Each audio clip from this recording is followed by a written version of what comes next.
buenas, bienvenidos a otro episodio más de Cultura en Ruta. Gracias por estarnos acompañando en este camino, en este recorrido que hemos hecho. Ya vamos más de 22 episodios y la verdad para nosotros ha sido muy enriquecedor las personas que han aceptado las invitaciones, quienes nos han escuchado también, quienes nos comentan en algunas ocasiones sus perspectivas frente al podcast. Pues esto lo hacemos al final por nuestra necesidad de comunicar y de poder dialogar con ustedes un poco sobre estos diferentes temas que nos atañen. Y justamente el día de hoy traemos un episodio aquí en compañía de Samuel. Esta vez no tenemos un invitado porque queríamos cambiar un poco la dinámica, ya que este es un episodio que tiene, digamos, como una parte más introductoria para cerrar el final del episodio y para saber lo que será la próxima temporada, y es que vamos a hablar de la contracultura. Veníamos en unos episodios anteriores hablando sobre la educación, primero hablamos sobre el derecho a la educación, luego la educación en artes, y para cerrar todo esto hay algunos procesos educativos y sociales en los cuales se generan momentos importantes, así tal cual como sucede en la educación, que no necesariamente suceden dentro de un aula o un espacio tradicional. Entonces, nosotros les traemos un concepto muy particular, contracultura. Samuel, ¿qué crees tú que es la contracultura? Bueno, primero que todo, hola, queridos oyentes. El día de hoy, pues la ruta nos lleva a la contracultura, el cual es un concepto muy interesante que vamos a empezar a abordar en este núcleo. También quiero saludar pues a algunos oyentes destacados como Juan Múnera, que es uno de nuestros oyentes más fieles, que siempre está por ahí comentándonos y es chévere sentirse acompañado pues en este proceso. Quiero decir también que para responder a la pregunta de contracultura, pues hoy vamos a hablar justamente acerca de ese concepto y vamos a estar pues contando algunos ejemplos y colocando algunos clips musicales para acompañar este ejercicio. Em, y bueno, volvamos ahora sí a responder la pregunta. La pregunta que me hace Salomé pues es muy pertinente. Contracultura es un proceso que se desarrolla en la década de los 60 em, y toma ese nombre, pero yo pienso que contracultura es un fenómeno que viene presentándose a lo largo de toda la historia de la humanidad, solamente que nosotros anteriormente no lo veíamos tan importante o tan necesario, pero a partir de muchas circunstancias se van generando movimientos y ejercicios contraculturales. Eh, es una gran parte de la cultura, es como la otra cara de la moneda, la otra cara de la cultura, eh, que tiene una necesidad gigantesca. Luego vamos a hablar por qué es necesario, justamente de eso es lo que vamos a abordar en los próximos capítulos, pero muy por encima, eso es lo que yo sé de contracultura y que lo que más o menos puedo como em, irles contando acerca de la contracultura. Luego vamos a abordar el tema un poco más a profundidad con Salomé, que justamente hoy nos trajo sus datos curiosos. Entonces, pues vamos a ver qué nos trajo el día de hoy nuestra querida Salomé. Sí, mira, pues justamente yo quisiera retomar la conversación, más allá de que no se haya tenido como conocimiento de la importancia de la contracultura. Yo creo que es particularmente como que no se sabía que existía este concepto y quiero volver atrás, muy, muy atrás en la historia. Empezar a Sí, pensarla, tal vez no se pensó el concepto. claro, empezar a pensar la contracultura como la manera en la cual se empiezan a romper los esquemas, que no siempre romper los esquemas tiene que ser transgresor y acompañado de una lucha, pero que sí, digamos, como que tiene este contexto de transformar algo. Y pues justamente como en este panorama de romper los esquemas, hay muchas personas de la antigüedad que han ido, por ejemplo, generando procesos contraculturales. Yo me encontré un documento porque, bueno, a mí me encanta como investigar, buscar y como decía Samuel, pues les traigo un poco como de esa historia, de este concepto que es tan importante para los episodios que se vienen y también para entender un poco lo que es la cultura, ¿no? Porque al final decíamos desde el primer episodio de esta temporada que nuestra intención es darle como una definición muy amplia a la cultura. Entonces, hay muchos personajes, como por ejemplo, este investigador que yo encontré decía que Eva era una de las mujeres que había hecho un proceso contracultural en un primer momento de, digamos, ir en contra de un modelo establecido frente a su papel en la sociedad. Habla también, por ejemplo, de Aristóteles, Sócrates, varios de estos Un filósofos. segundo. Antes de dejar de hablar de Eva, pues, y de ese momento, pues tengamos en cuenta que ese relato habla acerca de algo muy interesante y es el árbol de la vida y el árbol del conocimiento, ¿no? Lo que hizo Eva fue eh, ir por el árbol del conocimiento. Entonces, la teoría que pongo sobre la mesa es que de alguna manera lo que estaba preestablecido era pues tener la vida eterna, ¿cierto? Y quedarse con esa vida eterna sin importar el conocimiento, ¿sí?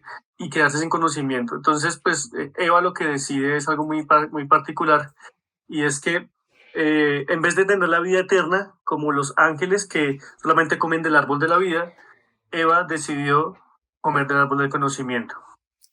Bueno, y Continúa, por favor. justamente, sí, justamente yo quisiera retomar algo ahí en esta dinámica y es que también muchas veces, y sobre todo lo sabemos como en la historia, con las creencias espirituales, pues han habido unos conflictos muy grandes entre ciencia y espiritualidad. Y pues eso se veía mucho más fuerte hace muchos siglos, por ejemplo, en el caso de esta historia tan famosa que es la de Adán y Eva, pero también, por ejemplo, se vio en la Edad Media.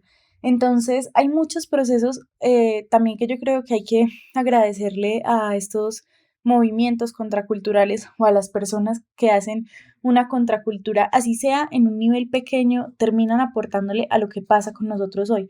Porque tal vez si no fuera por muchas personas que guardaron algunas copias de lo que había en la Biblioteca de Alejandría, que fue una biblioteca que se quemó hace mucho tiempo en Grecia, perdón, no en Grecia, no, olvídalo, en En Alejandría. en Alejandría, sí, pero era en esa época cuando se quemó, era como el imperio. Ay, bueno, se me fue la paloma, no quiero aquí quedar en malos datos. El caso es que quienes no hubieran guardado el conocimiento, pues no nos hubieran permitido el día de hoy tal vez tener un poco más de historia.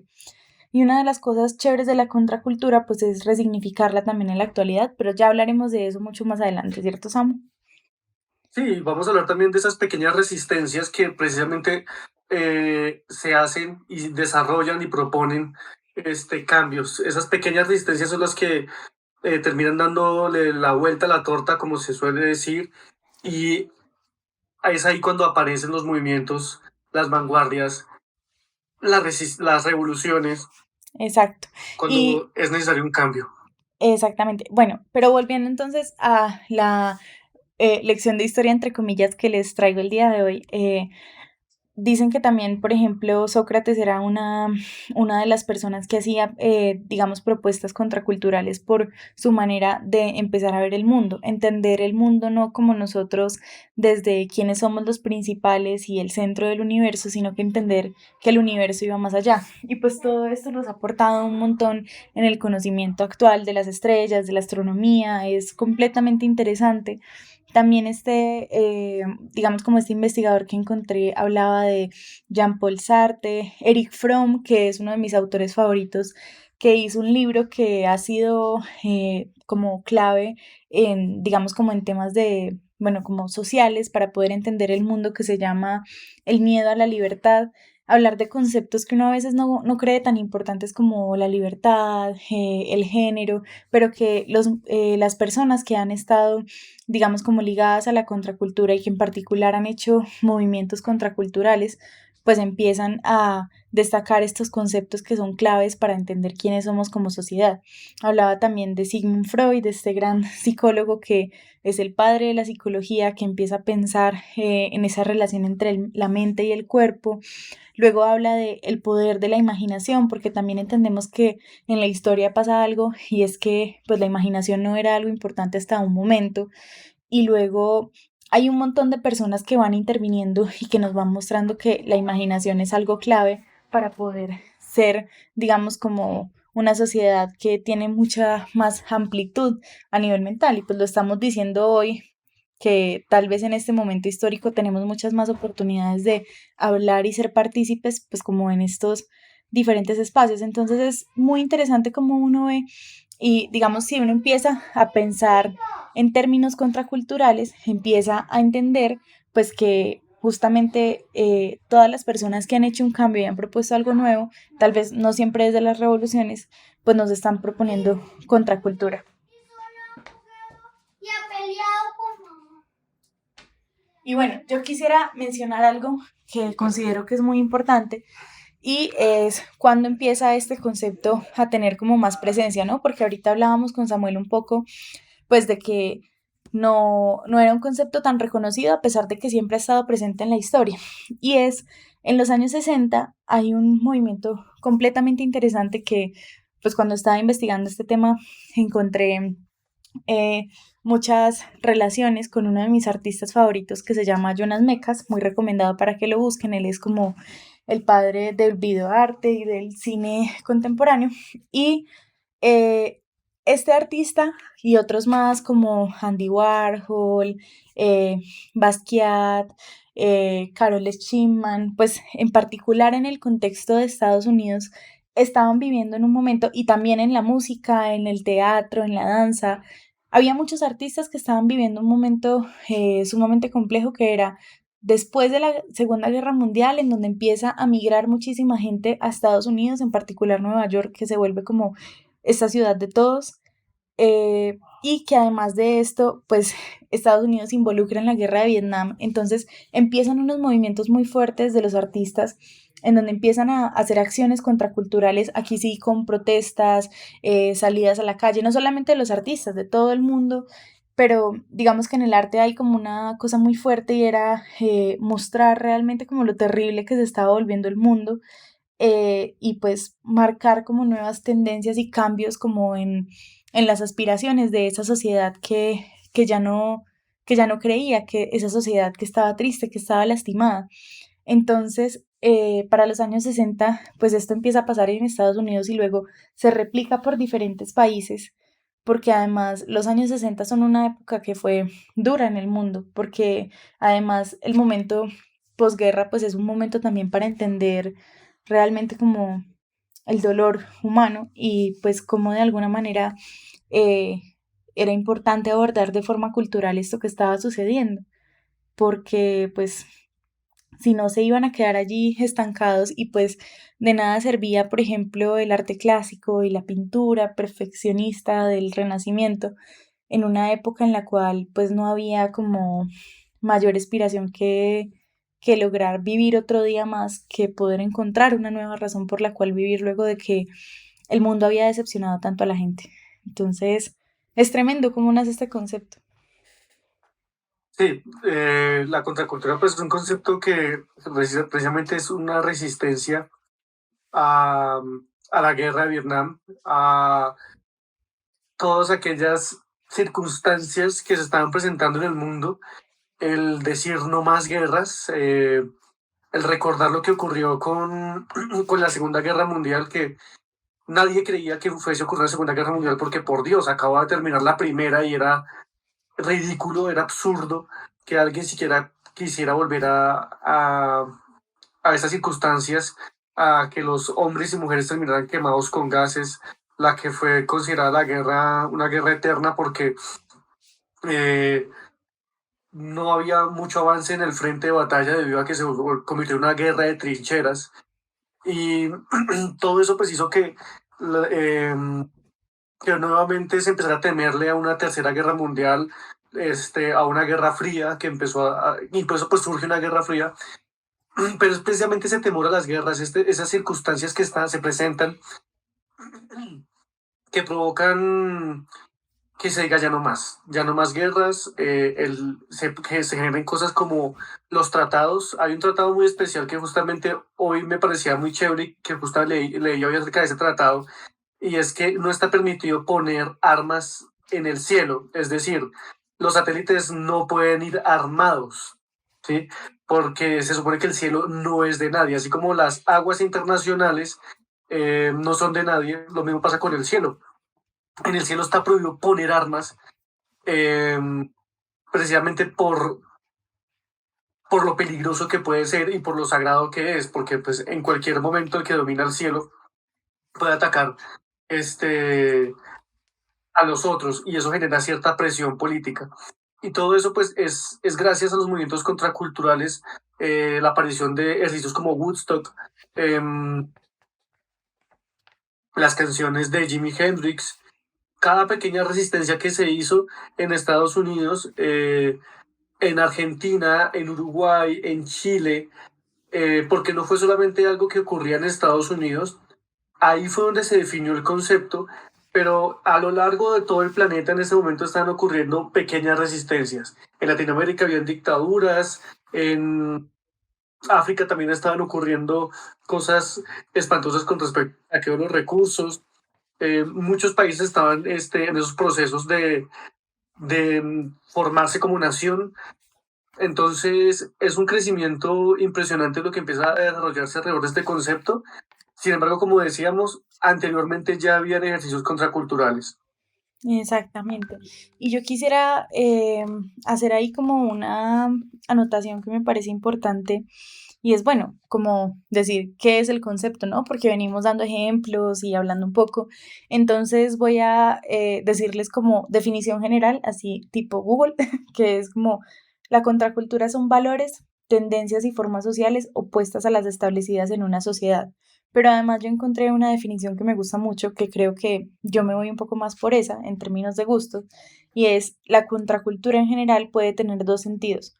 Buscar cambiar la cultura establecida, por lo que paradójicamente pasaría a convertirse entonces en la cultura protagónica a ser criticada y atacada, o buscar dejar bien en claro su disconformismo al punto de mantenerse al margen sin buscar prevalecer y mantenerse románticamente como contracultura.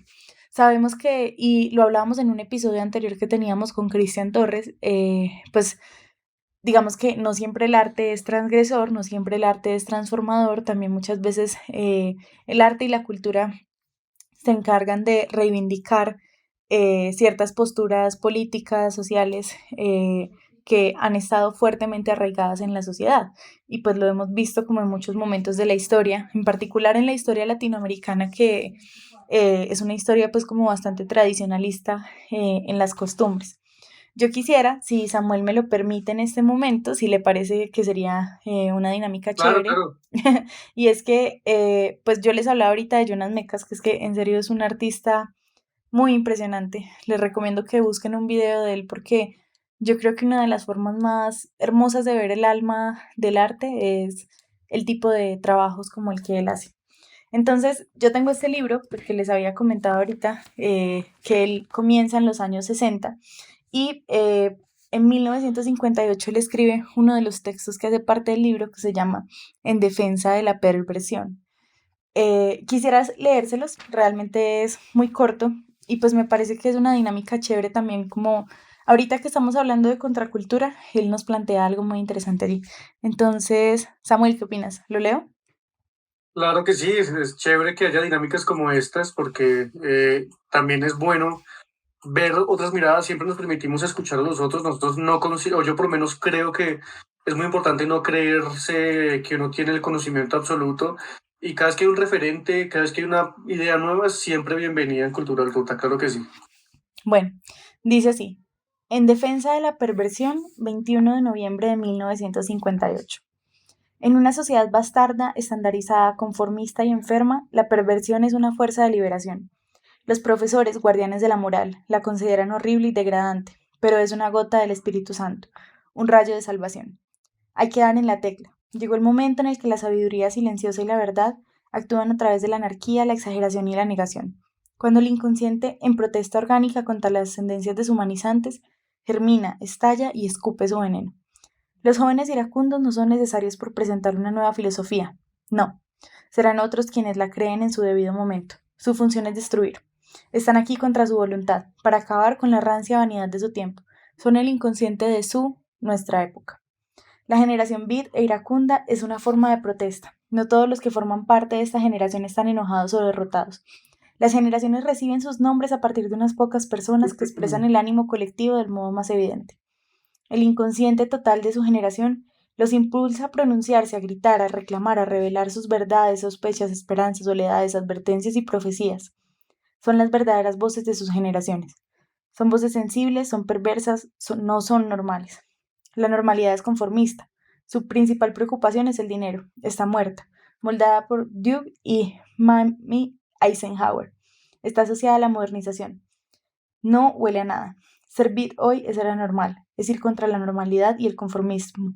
Ser inmoral, ser perverso. Eso dice la primera parte, ¿cierto? Y quiero leerles este final, que me parece que es muy gracioso, que dice como, no es Elvis Presley una especie de santo al demostrar lo absurda que era la generación de sus padres mediante la exageración de sus ideales, comprando 2, 3, 4 coches. Los ideales verdades de de nuestros padres se vuelven falsos y mentirosos cuando se les echa luz. No son más que un vómito podrido, maligno y amarillento. Si sirve para destronar a la falsedad y a la pobredumbre, para acabar con la moral y con ese estilo de vida repulsivo, seamos pues iracundos, seamos bits, seamos perversos. Hoy en día es más honesto estar confundido que estar seguro, mientras se da tiempo de destronar. Es más honesto destruir que construir. No existe aún un espacio limpio sobre el cual hacerlo. Es más honesto ser un delincuente juvenil que aprender a aceptar un modo de vida basado en la mentira, el vómito y la basura. Sagrados son los pensamientos y hechos delictivos, la insubordinación, la falta de respeto y el odio hacia su estilo de vida, sus filosofías, hacia toda forma de trabajo que perpetúa la basura. Sagrados son el vid y el zen, la ira y la perversión. Permitámonos pues negar y destruir quizás algunos de nosotros, podamos reencontrar y preservar, hasta que vuelvan a ser necesarias, la verdad de la vida, la espontaneidad, la alegría, la libertad, el júbilo, el alma, el cielo y el infierno. Liberémonos en nombre de la perversión, convirtámonos en James Deans y Presleys y Parkes y de Kunings, Curaks, Millers, Gennets, Billons, Rimbaud's. Aprendamos la dinámica de la sagrada perversión. No seamos basura en la normalidad del siglo XX. Así escupo sobre la generación que me produjo y es el escupitajo más sagrado de mi generación. Esto fue escrito claramente en los años 60 y pues es bastante impresionante. Él era un inmigrante lituano que pues llegó a Estados Unidos después de la Segunda Guerra Mundial huyendo de la guerra en su juventud. Entonces hay unas apuestas que creo que son muy interesantes, que sí, digamos, son transgresoras, pero pues es justamente lo que pasaba con la música, ¿no, Samuel? Como con el rock que tú lo mencionabas ahorita. Sí, sí, justamente es el estar cansado, es lo que provoca esos cambios, ¿no? Cuando uno está cansado de algo y cuando ya no das más, solamente hay dos opciones. Cuando te sientes acorralado es cuando empezamos a mirar la manera de resistirse a algo, de rechazarlo, de eh, pensar en cómo incluso hasta huir, pero a veces cuando estás acorralado o tienes dos opciones, huir o resistirte. Y es justamente lo que hacen muchos de estos personajes contraculturales, es resistirse, porque a veces no hay escapatoria, a veces correr no es suficiente. Y las decisiones que toman estos personajes pueden ser incluso algunas hasta muy, muy pasivas, como otras que terminan siendo muy frontales, ¿no? En este caso, pues me parece muy poético y muy directo lo que dice el autor cuando pues empieza a escupir, ¿no? Y escupir es una manera de rechazo, de menospreciar, de apartar, de, de asquearse, ¿no? Claro, Entonces, dime. no, que es que también es como muchas veces, bueno, hay muchos que lo hacen como de frente, ¿no? Como tú decías, como en grandes protestas, pero también llega un punto en donde, bueno, muchas personas como queremos transformar ciertos esquemas porque vemos que no funcionan y pues eso es lo lindo también de entender la contracultura, que es como puede pasar desde lo mínimo hasta lo macro y de igual forma va a tener como una incidencia fuerte. Es lo que yo pensaba con el arte mismo, que puede que no le llegue a todo el mundo ni lo conozcan todas las personas del mundo, pero con tal de que le llegue a dos o tres y eso sea significativo, pues ahí ya se está logrando algo. Sí, sí, tal cual. Eh, de hecho, algunos ejercicios se hacían muy pasivamente y esos ejercicios, por muy pequeños que fuesen, terminaban siendo importantes y relevantes con las circunstancias que ocurrían en el presente. Un ejercicio, un muy buen ejemplo de esto puede ser, por ejemplo, lo que ocurría en Uruguay, ¿no? Cuando fue la dictadura, me acuerdo mucho que había un letrero que decía en el aeropuerto, el último en salir que apague la luz.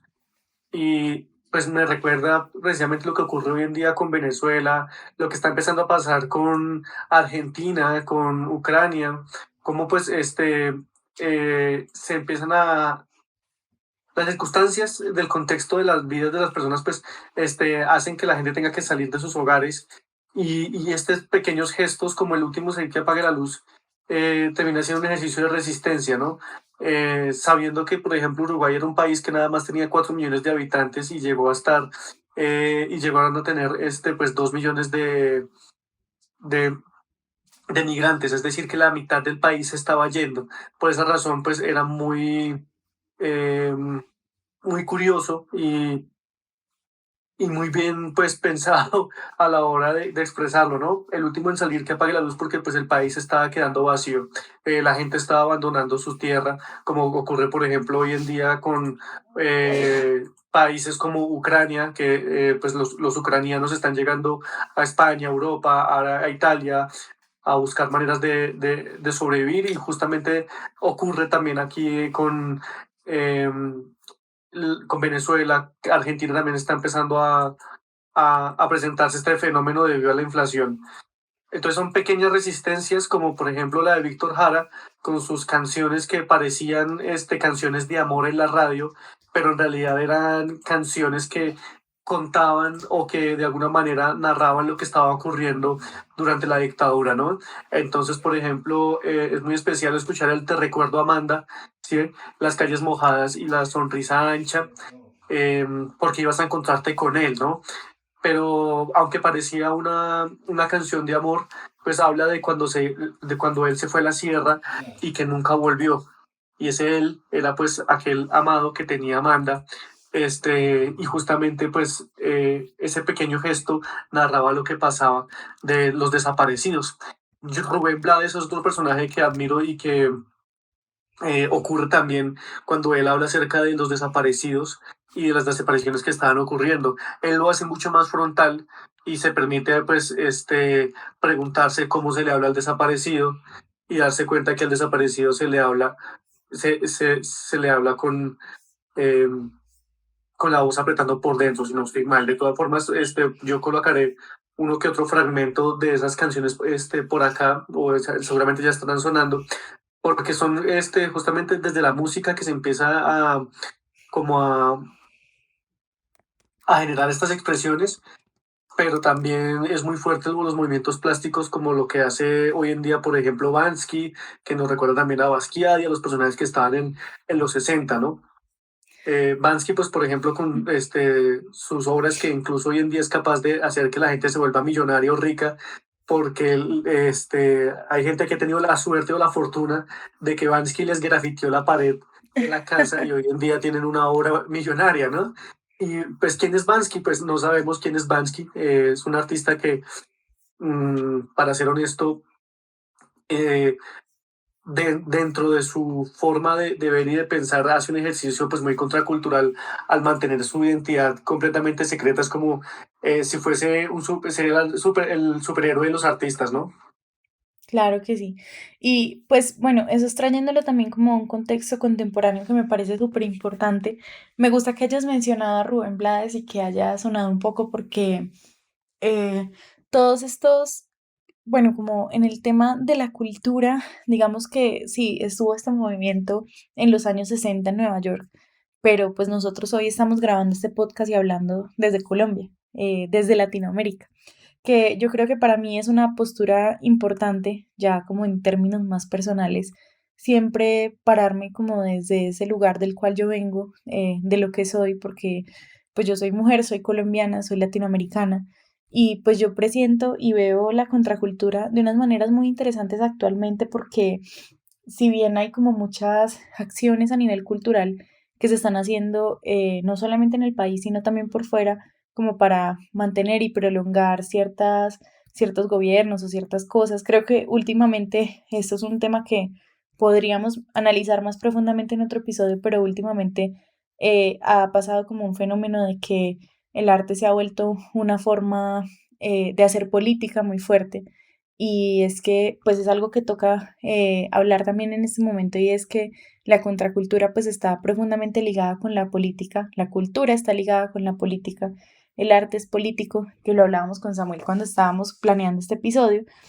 Y justamente en esta dinámica, pues han ido apareciendo actualmente como dos miradas. Está la cara de la moneda en la cual la cultura y la música, digamos, como que propician que se sigan manteniendo ciertos regímenes a lo largo de Latinoamérica, que están bien fuertes en este momento, algunos de ellos pues como mucho más tradicionales, pero también están surgiendo, digamos, como otras maneras de hacer resistencia, y yo he visto algo pues más como espectadora que ha empezado a suceder, y es que se están repitiendo cosas que han pasado en épocas anteriores. Entonces, artistas, por ejemplo, que están teniendo que salir exiliados de sus países, pero que cuando salen exiliados empiezan a crear, digamos, a partir de esto que viven, pero también artistas que tienen como una conciencia frente al contexto en el cual están, que digamos aquí en Colombia se ha visto fuertemente, pero más como con unos nombres en particular. Y creo que es muy importante como reconocer que esta contracultura, que si bien pudo haber surgido como concepto en los años 60, pues sigue estando completamente presente el día de hoy. Y pues es un reto también como para entender pues qué es lo que se viene, porque al final la cultura es todo lo que nos conforma como sociedad. Y por eso habíamos hablado de tantas cosas en esta primera temporada, que si bien a mucha gente puede parecerle como un popurrí, tiene un sentido muy claro, y es mostrar como esta idea de que la cultura es todo lo que nosotros somos. Entonces, pues hablar de contracultura, de esa parte contraria, de esa parte que se resiste, inevitablemente pues está ligado a hablar de qué sucede hoy también, y pues hablar de temas políticos que digamos como que no son nuestro principal, pero pues que claramente están presentes cuando uno habla de lo que somos. Sí, Entonces, sí, dale, Samuel. también es como un ejercicio de darse cuenta de algunas cosas que se presentan en la sociedad. Y esas cosas que nosotros hacemos también pues tienen un sentido. El hecho de que nosotros estemos haciendo este popurrí acerca de cultura y que tomemos cultura desde lo culinario, desde la educación, desde la contracultura, desde qué es cultura y desde preguntarse eso, es porque pues nosotros nos llamamos cultura en ruta y queremos hacer un viaje y queremos movernos y no queremos llegar con las manos vacías a los corregimientos, a los pueblos, a los municipios, queremos recorrer todo lo posible y pues tener contenido para todos y mostrar un poco de nuestra cultura cuando también salgamos de Colombia. Pero primero queremos recorrer Colombia. Hasta que Cultura en Ruta no recorra cada municipio de Colombia, no nos vamos a ir del país. Entonces, Exactamente, lo que estamos haciendo pues también es de alguna manera nuestra propia forma de hacer resistencia. totalmente de acuerdo. Y yo quisiera pues como eh, mencionar algo ahí también, y es que muchas veces, y quiero reiterar en esto, hacer resistencia no siempre es como hacer resistencia desde la subversión.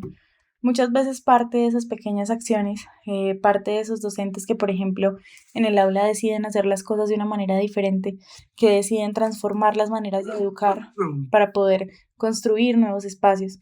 Y pues yo quiero cerrar justamente este episodio, ir cerrándolo con algo que a mí me parece que es muy importante, que habíamos conversado, y es que, bueno, hemos estado dándoles algunos ejemplos, hablando también como de qué sucede hoy con respecto a este concepto de la contracultura, pero hay unas apuestas que yo he visto que hacen, digamos, como estas organizaciones grandes como la UNESCO, que se encargan de básicamente decir qué es o qué no es cultura, que se están pensando, o sea, es muy curioso que una organización, digamos, como a nivel mundial se esté pensando en términos contraculturales, porque propone hablar de la cultura desde una visión no tradicional, no hegemónica, y pues pensar en todas las problemáticas actuales que hay.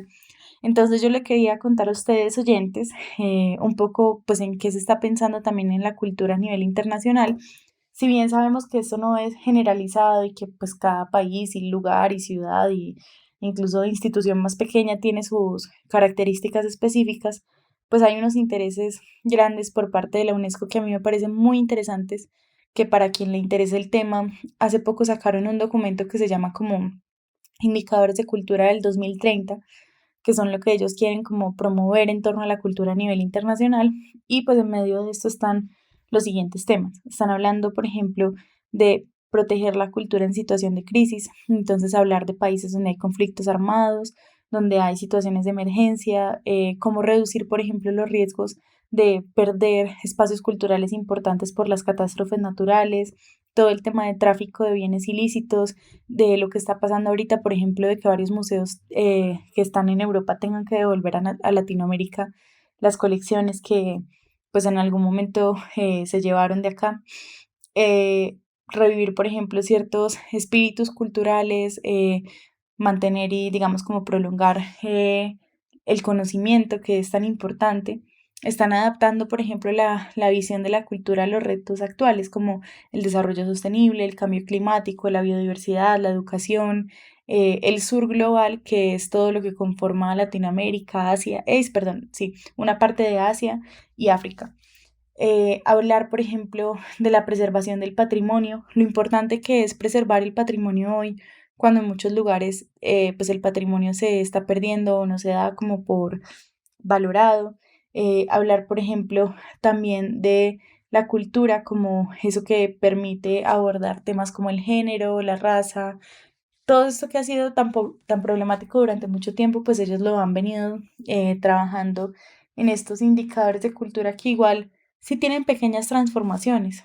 No los vamos a ver en 5 años, pero tal vez en 30 años sí los veamos. Y pues el hecho de poder ver que está pasando algo y que la cultura también puede transformar ciertas cosas, pues nos permite como entender esto de una manera diferente y no entenderlo solamente como esa cultura que prolonga y hace que siga permaneciendo como una misma perspectiva frente al mundo. Sí, la cultura pues justamente nos ofrece todo ese tipo de pensamientos, de críticas, de pensar hasta dónde podemos llegar, a nivel de crecimiento también, ¿sí? Yo creo que también ocurrían cosas como, por ejemplo, lo que ocurre en México, cuando hay un 80% de personas que están en la pobreza y que no saben leer, que eso tiene un término que es la analfabetismo. ¿Cómo es? El ¿Cómo se analfabetismo, dice? analfabetismo, Eh, sí. exacto. Entonces, por ejemplo, cuando aparecen, por ejemplo, los muralistas mexicanos, pues eso es algo que ocurre es el resultado de que 10 años, 20 años antes, un genio se le ocurrió nada más y nada menos que invertir una cantidad de recursos ingente en educación, ¿sí?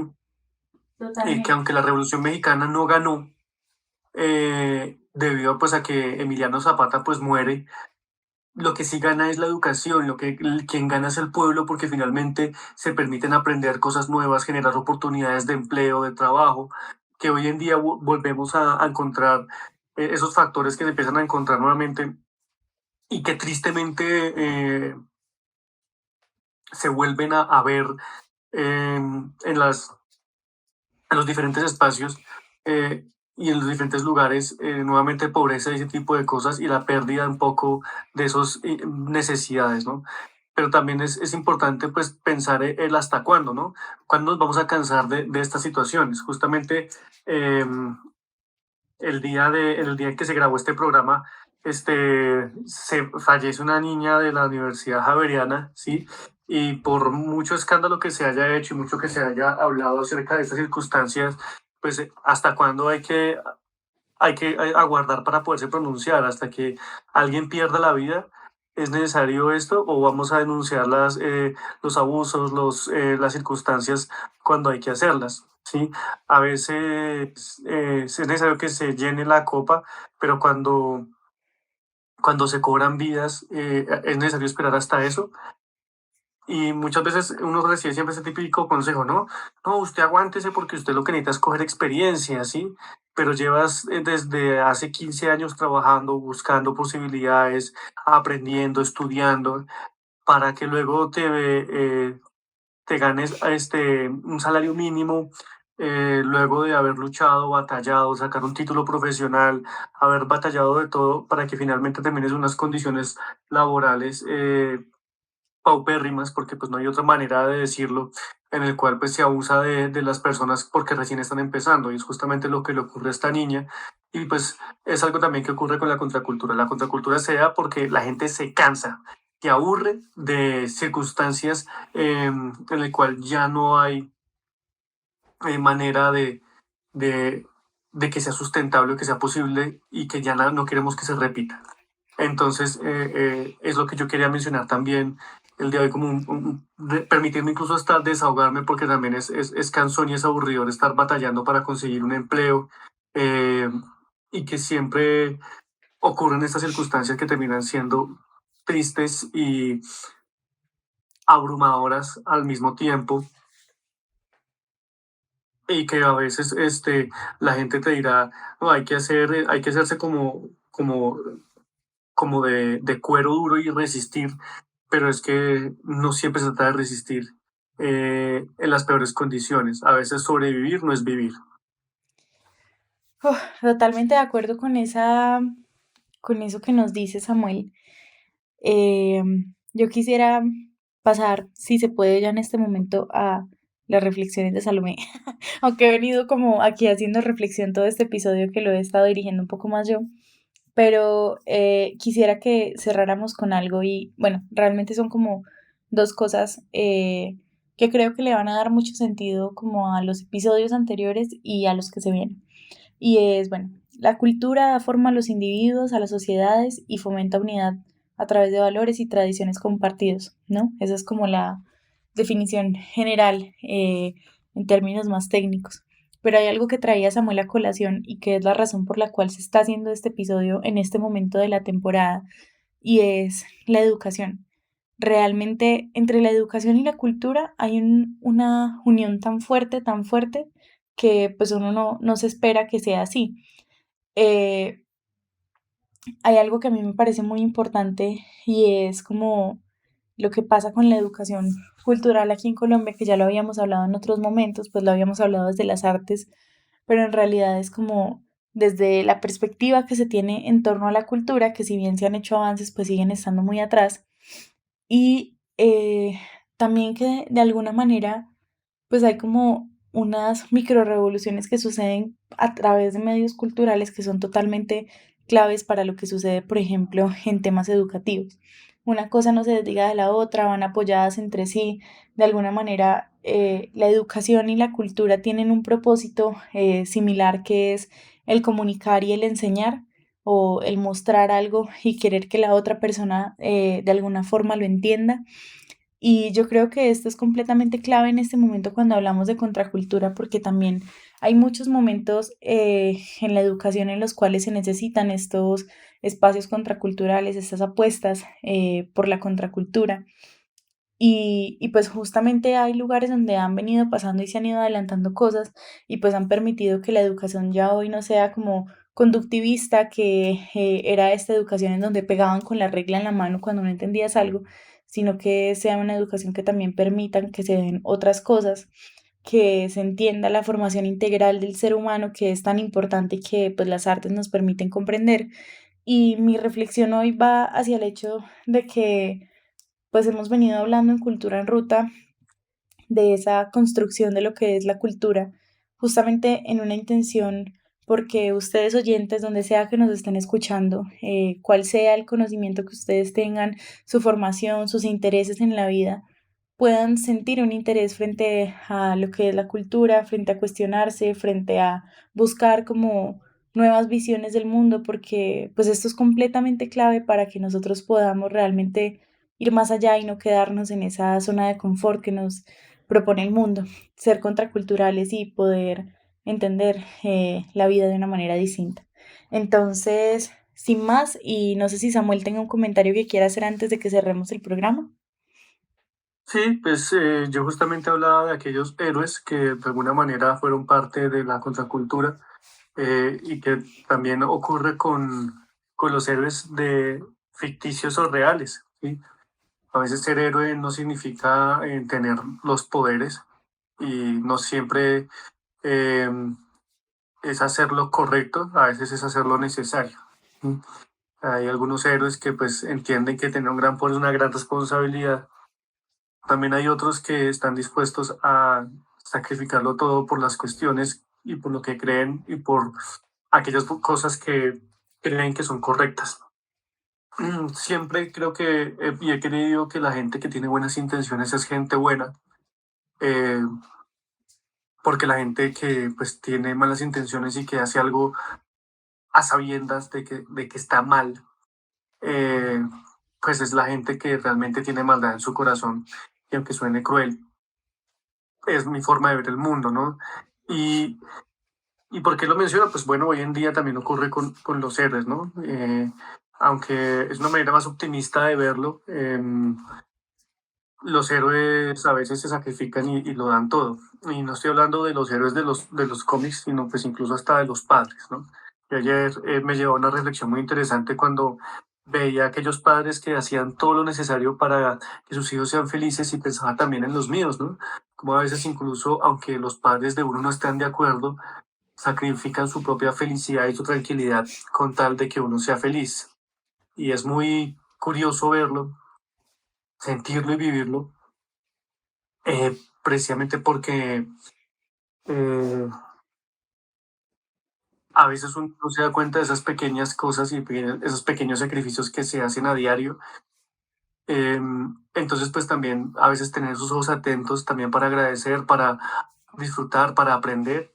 Y pues con eso yo le agradezco también a cada uno de los oyentes que nos apoyan, simplemente con el hecho de escucharnos. Para nosotros no es necesario y de hecho no nos importa si se hacen donativos, si deciden apoyar la causa que estamos impulsando de manera económica, eh, con tal de que nos escuchen, para nosotros eso es más que suficiente, es la mejor manera de apoyarnos.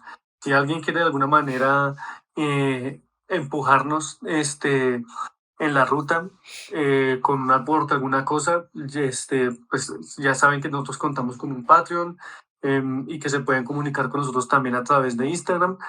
Y bueno, yo creo que eso es todo lo que les puedo contar el día de hoy. Muchas gracias, Salomé, por este episodio tan especial. Gracias por dirigirlo y por hacerlo de una manera tan apasionada.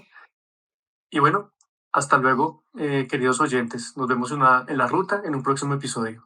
Muchas gracias.